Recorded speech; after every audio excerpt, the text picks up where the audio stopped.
How to play EA Cricket 07 in full screen on Windows 7, 8, 10 and 11 and how to do this. So what you need to do is you need to open display options of your game and then set these settings.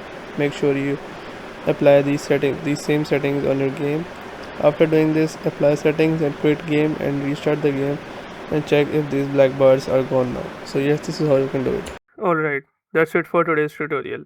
I really hope this video helped you solve your problem or learn something new about your PC. My goal on this channel is to make everything about computers simple and easy. Whether it's fixing errors, downloading software or any game, boosting performance of any Windows or any game, or understanding new tools. If this video was helpful in any way, don't forget to hit the like button because it really motivates me to keep bringing you more useful content. And if you're new here, make sure to subscribe and turn on the notification bell so you never miss any future tutorials, tips, and PC fixes. Also, if you're facing any issues or have any questions related to computers, Windows, software, or anything technical, drop them in the comments. I read all of your comments and I'll try my best to help you out. Thanks a lot for watching. Take care of your system, keep learning, and I'll see you in the next video. Thanks for watching.